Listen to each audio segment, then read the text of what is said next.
Hi friend, good evening, नमस्कार। कैसे हैं? उम्मीद करते हैं कि आप अच्छे ही होंगे। जय हिंद, जय भारत। आज फिर से आपके सामने संविधान से संबंधित एक छोटा सा टॉपिक लाया। आज हम लोग क्या करेंगे जानते हैं? संसदीय प्रक्रिया को जानने का प्रयास करेंगे। और आज हम लोग संसद में चलेंगे, संसद के अंदर। आज संसद के अंदर घूमेंगे और क्या क्या संसद के अंदर होता है, किस प्रक्रिया क्या प्रक्रिया अपनाई जाती है, तो उसके बारे में आज हम लोग विस्तार से जानेंगे। तो बिना सेशन के देरी करते हुए शुरू करते हैं। तो क्या पढ़ने हैं हम लोग? आज क्या पढ़ेंगे हम लोग? संसद की प्रक्रिया, संसदीय प्रक्रिया।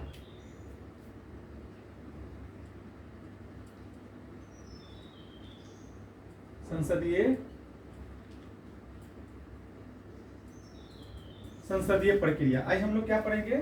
संसदीय प्रक्रिया, यानी कि संसद के अंदर जो सत्र के दौरान क्या क्या होता है, उसमें कौन कौन सा प्रश्न पूछा जाता है, कौन सा टाइम में कौन सा प्रश्न पूछा जाता है, इसके बारे में हम लोग आज विस्तार से बात करेंगे। तो संसद प्रक्रिया के देखिए, पहला जो प्रश्न होता है, पहला संसद के बैठने का यानी कि कहने का मतलब है कि जब संसद की बैठक होती है तो संसद के पहले बैठक की पहली घंटा प्रश्नकाल कहलाती है।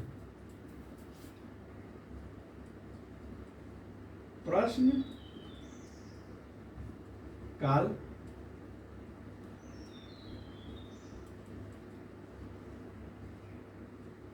प्रश्नकाल कहलाती है। यानी सिंपल से समझ लीजिए, संसद के सत्र के दौरान पहला बैठक की पहला घंटा प्रश्नकाल कहलाता है। और संसद की कार्यवाही कब शुरू होती है?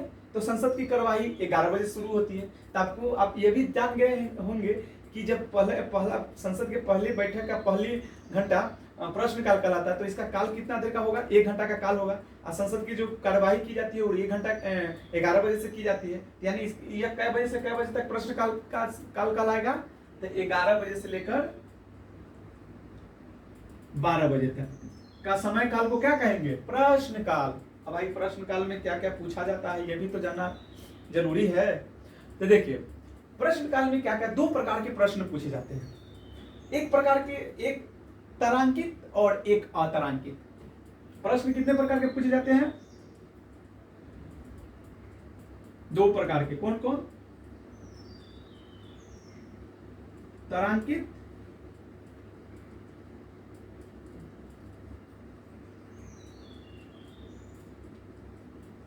अतारांकित।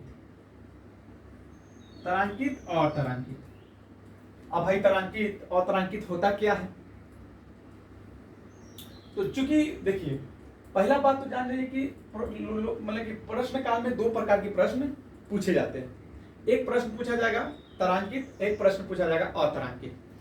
तारांकित प्रश्न किसे कहते हैं, क्या होता है, ये तो जाना चाहिए।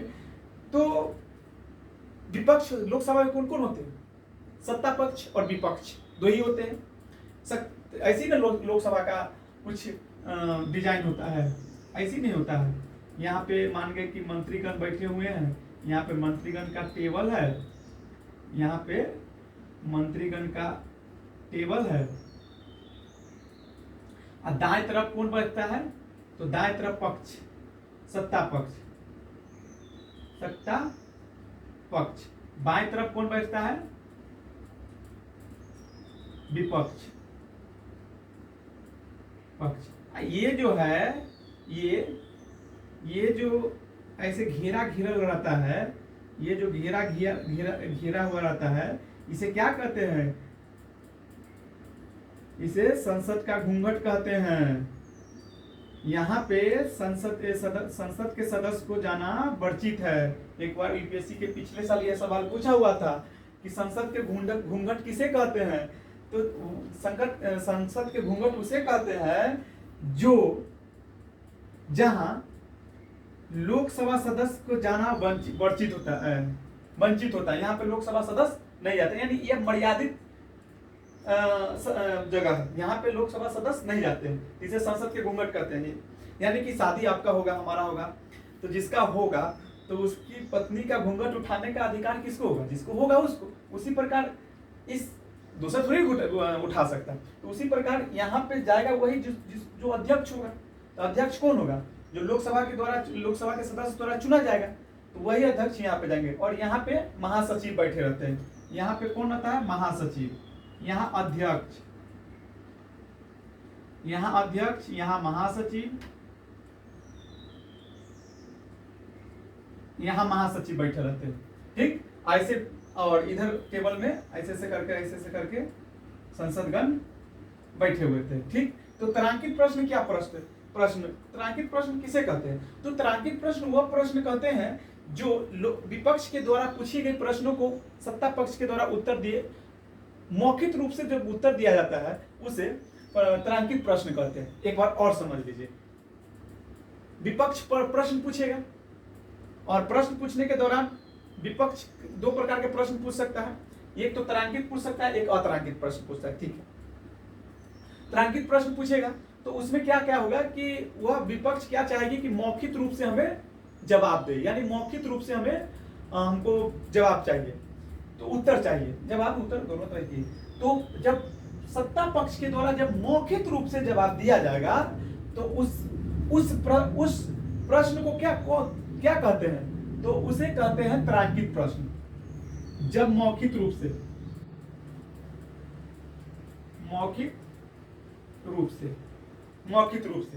याद रखिएगा, एक दिन में तारांकित प्रश्न 20 पूछे जाते हैं। एक दिन में कितना पूछे जाते हैं? 20। एक दिन में 20 पूछे जाते हैं। तो उत्तर के प्रति उत्तर तो उत्तर कोई देता है तो उसका तो उस पर भी तो क्वेश्चन बनता है। तो एक दिन में 40 पूरक प्रश्न पूछे जाते हैं। एक दिन में 40 पूरक प्रश्न पूछे जाते हैं। याद रखिएगा कि एक दिन में मौखिक प्रश्न कितने पूछे जाते हैं, एक दिन में तारांकित प्रश्न कितने पूछे जाते हैं? 20। और उस पर प्रश्न पर दो उत्तर, एक प्रश्न पर 2 उत्तर पूछने का अधिकार होता है। तो एक प्रश्न पर जब 2 उत्तर पूछेगा तो 20 पूछ रहा है तो 2 पूछेगा तो 2 पूरक पूछेगा, यानी कि 40 प्रश्न उसको पूछने का अधिकार है। ठीक, ये हो गया। और तारांकित प्रश्न किसे कहते हैं? तारांकित प्रश्न समझ गया? तारांकित वह प्रश्न कहलाता है जिसका उत्तर मौखिक रूप से दिया जाता है, उसे तारांकित प्रश्न कहते हैं। सिंपल सी बात, नो बकवास। अब आ जाएंगे अतारांकित प्रश्न पर। अतारांकित प्रश्न वह प्रश्न कहलाता है जिसका उत्तर लिखित रूप से दिया जाता है। कैसे? लिखित रूप से दिया जाता है, उसे हम अतारांकित प्रश्न पूछते हैं। याद रखिएगा, अतारांकित प्रश्न पर पूरक कोण नहीं पूछा जाता है। इस पर पूरक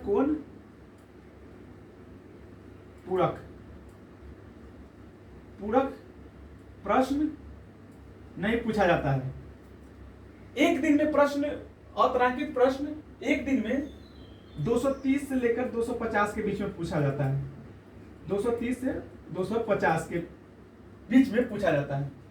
लेकिन राज्यसभा में इसका संख्या निर्धारित नहीं की गई है। फिर भी निर्धारित तो नहीं की गई है, लेकिन फिर भी परंपरा के अनुसार 200 पूछा जाता है राज्यसभा में। लोकसभा में LS लिख देते हैं लोकसभा, और राज्यसभा को लिख देते हैं RS में 200 पूछा जाता है। ठीक, अब भाई हो गया। अब समझ गए ना अतारांकित प्रश्न, तारांकित प्रश्न किसे कहते हैं? प्रश्न काल कब होता है? 11 बजे से 12 बजे के काल को प्रश्न काल कहा जाता है। उसमें सामान्यतः 2 प्रकार के प्रश्न पूछे जाते हैं, एक तारांकित, एक अतारांकित। तारांकित प्रश्न वह प्रश्न कहलाता है जो मौखिक रूप से पूछा जाता है। अतारांकित प्रश्न मौखिक रूप से उत्तर दिया जाता है। अतारांकित प्रश्न वह प्रश्न कहलाता है जिसका उत्तर लिखित रूप से दिया जाता है। तारांकित प्रश्न क्या होता है कि उसमें 20 पूरक कोण, 20 सप्लीमेंट्री प्रश्न पूछे जाते हैं, यानी कि 20 अतारांकित प्रश्न के 40 सप्लीमेंट्री प्रश्न पूछे जाते हैं, यानी कि पूरक प्रश्न पूछे जाते हैं। अतरांकित प्रश्न वह प्रश्न कहलाता है जिसका उत्तर लिखित रूप से दिया जाता है, ठीक। उसमें पूरक को नहीं पूछा जाता है और इसकी संख्या 230 से लेकर 250 के बीच में रहता है। राज्यसभा में अतरांकित प्रश्न की संख्या का निर्धारण नहीं की गई है, लेकिन सामान्यतः संसदीय परंपरा के अनुसार उसे 200 प्रश्न पूछने का अधिकार होता है। इतना तो समझ गए, समझे कि नहीं समझे? मान गए विपक्ष है तो विपक्ष है तो प्रश्न तो पूछेगा। जब प्रश्न पूछेगा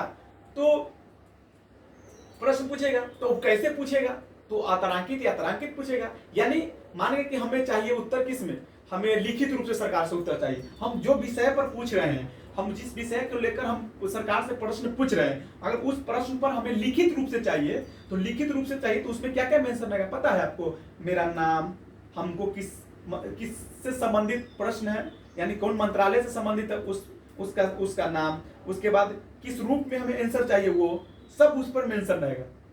इसमें कोई बात नहीं है, ठीक। ये समझ गए प्रश्नकाल। अब प्रश्नकाल के बाद कौन सा काल आता है? प्रश्नकाल के बाद कौन काल आता है?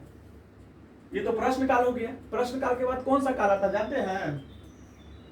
अरे पंडित बताइए, ये समझ गए ना? ठीक है।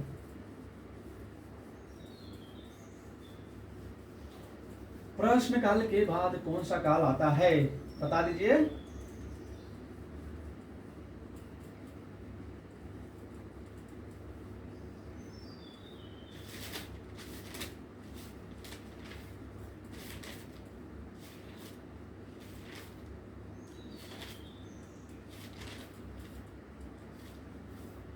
प्रश्नकाल के बाद कौन सा काल आता है? अरे भाई शून्य काल आता है।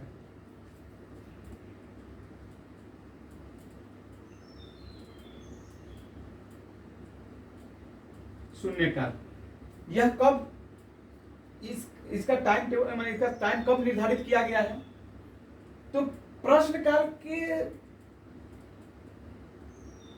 तत्पश्चात और भोजनालय अवकाश के पहले को काल को हम क्या कहते हैं? शून्य काल कहते हैं। यानी भोजन के अवकाश माने भोजन लंच करने से पहले अब प्रश्न काल के बाद के समय को हम कौन सा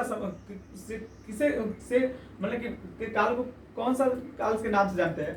तो शून्य काल के नाम से जानते हैं। यानी आप समझ गए होगा कि यह कितना बजे तक, यह 12 से लेकर 1 बजे तक का काल को क्या कहते हैं? शून्य काल।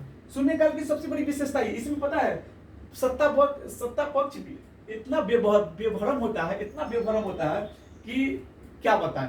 इस समय कोई भी जो एरुगरी जो संसद बन जाते हैं, चाहे एरुगरी जो मंत्री बन जाते हैं, जिसके कोई पास कोई नॉलेज नहीं रहता है, जो मतलब महापुका रहता है, तो वह इस काल के अंदर इस समय वह संसद में नहीं दिखाई देंगे। वो दिखाई देंगे नहीं, क्योंकि बताते हैं क्यों नहीं? क्योंकि इसमें इतना बेभरम करने का समय है, मतलब सत्ता दल को बेभरम करने का समय ये शून्य काल है। कैसे?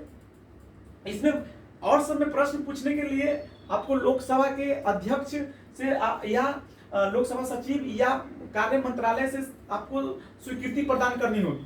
लेकिन ये जो प्रश्न काल है, इसकी सबसे बड़ी विशेषता यह है कि प्रश्न काल में विपक्ष के द्वारा पूछे गए प्रश्न पर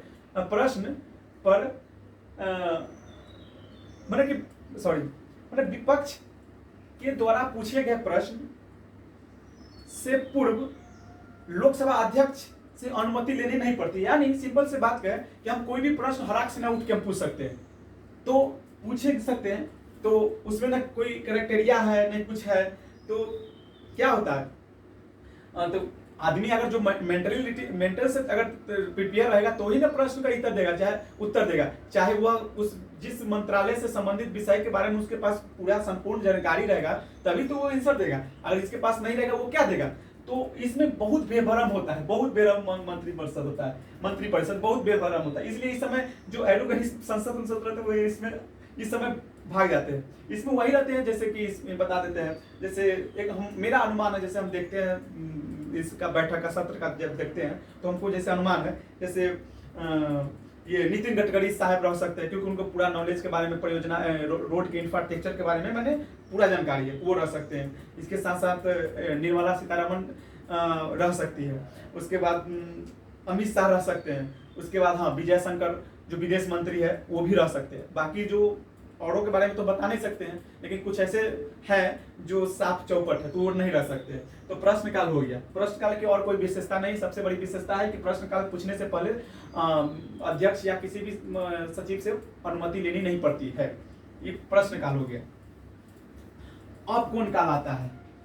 अब एक आता है स्थगन प्रस्ताव। देखते हैं स्थगन प्रस्ताव। स्थगन प्रस्ताव, हाँ नहीं स्थगन, सॉरी, ध्यान आकर्षण प्रस्ताव। ध्यान आकर्षण प्रस्ताव, ध्यान आकर्षण प्रस्ताव, ध्यान आकर्षण प्रस्ताव। अब भाई ध्यान आकर्षण, नामे है ध्यान को आकर्षण देना। ध्यान आकर्षण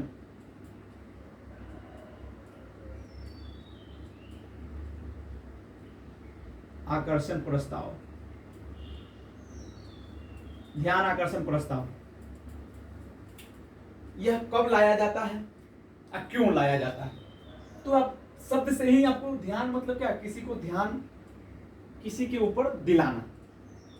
ध्यान माने उस पर किसी का, मान के हम है, कोई लड़का है, मान के मतलब कि कोई इसमें सांप जा रहा है, तो ऐसा कोई चीज जा रहा है, हमारा ध्यान नहीं है, तो ये लड़का हमको क्या करेगा, ध्यान को आकर्षित करवाएगा। कहाँ कि भाई देखो हमारे सांप जा रहा है या कुछ भी चीज जा रहा है, तो उसे क्या करेंगे, ध्यान आकर्षण। तो उसी प्रकार सरकार को जब किसी विषय पर अगर ध्यान नहीं होता है, उस दौरान विपक्ष के द्वारा एक ध्यान आकर्षण प्रस्ताव लाया जाता है। अब भाई कौन विषय पर लाया जाता है? तो सबसे पहले ध्यान आकर्षण प्रस्ताव को लाने से पहले क्या होता है, उसमें लाने से पहले इसमें अगर ध्यान आकर्षण प्रस्ताव तभी लाया जा सकता है जब भी उस पर 50 सदस्यों का हस्ताक्षर हो।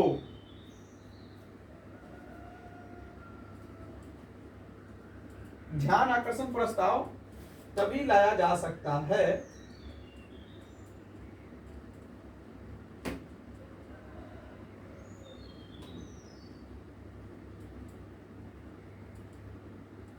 पहले इसके बारे में बताता हूं।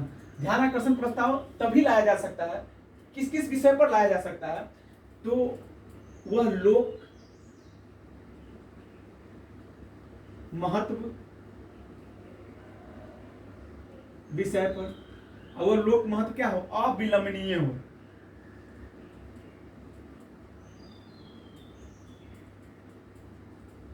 अविलंबनीय हो यानी इमरजेंसी हो, लोक महत्व हित के हो यानी लोगों के हित के हो।